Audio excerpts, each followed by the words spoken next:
बोलो लक्ष्मी नारायण भगवान की जय। अधिक मास शुक्ल पक्ष की पद्मिनी एकादशी व्रत कथा आज हम श्रवण करेंगे। भगवान नारायण का और लक्ष्मी जी का ठाकुर जी का ध्यान करते हुए कथा को सुनिए। युधिष्ठिर बोले, हे जनार्दन, मल मास के शुक्ल पक्ष में कौन सी एकादशी होती है, उसका क्या नाम है और क्या विधि है, सो मुझसे कहिए। श्री कृष्ण जी बोले, मलमास में पद्मिनी नाम की पवित्र एकादशी होती है।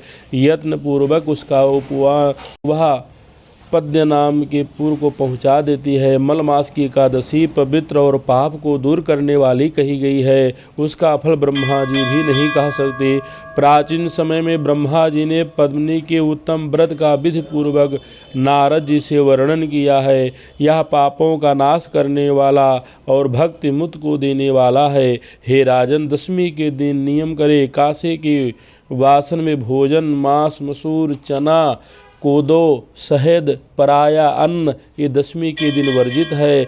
हविष्य अन्न भोजन करें, खारा नमक नहीं खाना चाहिए। दशमी के दिन भूमि पर शयन करें और ब्रह्मचर्य से रहें। एकादशी के दिन सवेरे उठकर गोबर मिट्टी तिलकुशा लेकर पवित्र होकर आमल का चूर्ण शरीर में लगाकर विधि पूर्वक स्नान करें। इस मंत्र को पढ़ें। 100 भुजा वाले श्री कृष्ण रूपी वाराह ने तुमको धारण किया है। हे मृतिके, तुम कश्यप जी से अभिमंत्रित की हुई ब्रह्मा जी से दी हुई हो। मैंने सिर और नेत्रों में तुमको लगाया। मेरे अंग को पवित्र करो। हे मृतिके, भगवान के पूजन के योग मुझे करो। तुमको नमस्कार है। सब औषधियों से पैदा हुआ गौ के उदर में स्थित पृथ्वी को पवित्र करने वाला गोबर शुद्ध करे। ब्रह्मा जी के थुक से पैदा हुए लोक को पवित्र करने वाले आमल के स्पर्श करने से तू मेरे शरीर को पवित्र कर।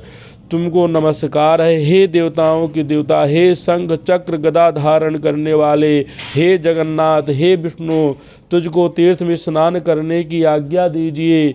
वरुण के मंत्रों को जप कर गंगा आदि तीर्थों का स्मरण करके जहाँ कहीं जलाशय हो उसमें विधि पूर्वक स्नान करें। फिर धोती पहनकर भगवान का पूजन करें।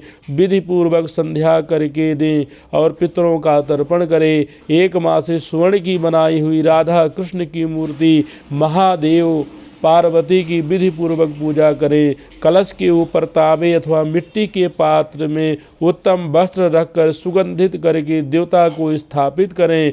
उसके ऊपर तांबे चांदी व स्वर्ण का पात्र रखें। उसमें मूर्ति को रखकर विधि पूर्वक पूजन करें। सुंदर जल गंध धूप चंदन अगर कपूर इनसे भगवान का पूजन करें। कस्तूरी कुमकुम श्वेत कमल और नवेद धूप दीप कपूर और आरती से केशव और शिव जी का पूजन करें। भगवान के सामने नृत्य और कीर्तन कर मिथ्या भाषण न करें। सत्य बोले रजस्वला का स्पर्श न करें। ब्राह्मण और गुरु की निंदा न करें।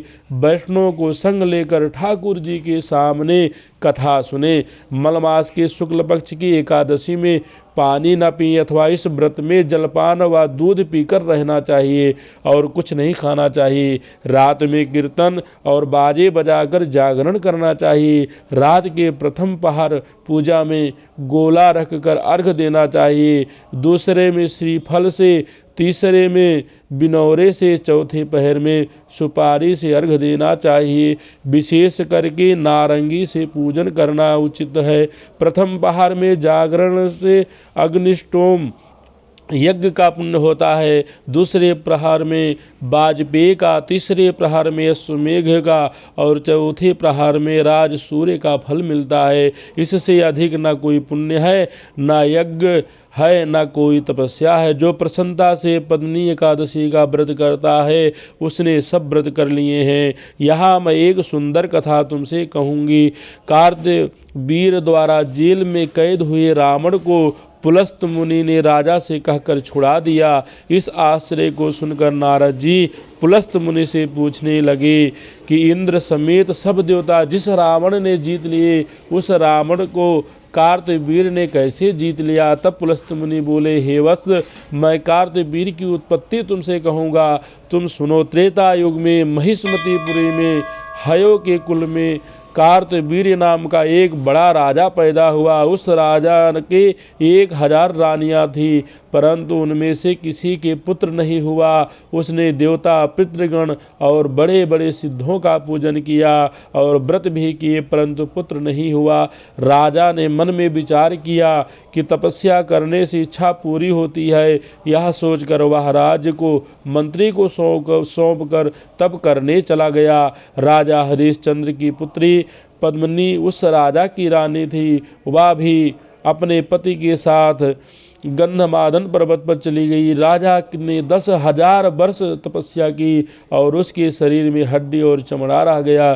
तब पद्मिनी नम्रता से पतिव्रता अनुसुईया से पूछने लगी कि हे साध्वी, मेरे पति को तपस्या करते हुए 10,000 वर्ष बीत गए, तो भी कष्टों को दूर करने वाले केशव प्रसन्न नहीं हुए। इसलिए हे महाभागे, मुझको यथार्थ व्रत बतलाओ जिससे भगवान प्रसन्न हो जाएं और पुत्र होने का वरदान प्रदान करें। हमारे राजा पुत्र के न होने से अत्यंत दुखी हैं, क्योंकि पुत्रहीन मनुष्य को मोक्ष नहीं मिलता। निपुत्र के लिए समस्त जप तप होम यज्ञ सब व्यर्थ हैं।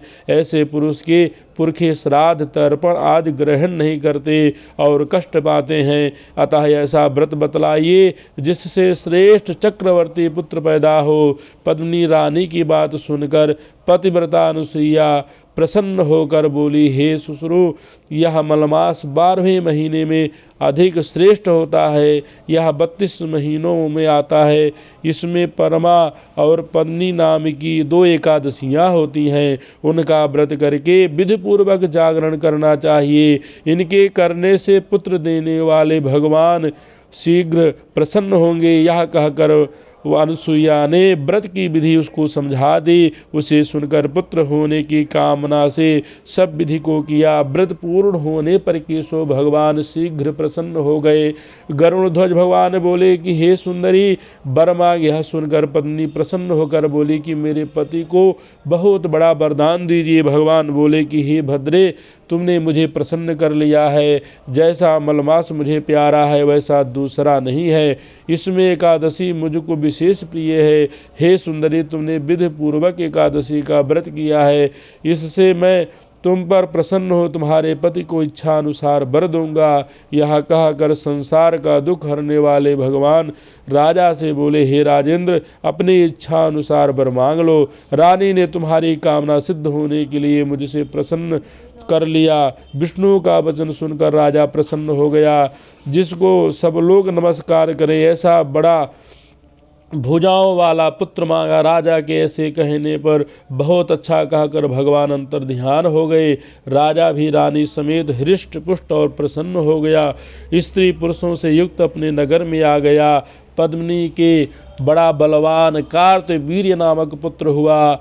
उसके समान त्रिलोकी में कोई मनुष्य नहीं था। इसी दशकंध गदाधर भगवान के सिवा त्रिलोकी में उसके जीतने के लिए कोई समर्थ नहीं था। इसमें तुमको विस्मय नहीं करना चाहिए। ऐसा कहकर पुलस्त मुनि चले गए। सूत जी बोले, हे द्विज, पहले तुमने जो एकादशी का पवित्र व्रत पूछा था सो मैंने तुमसे कह दिया।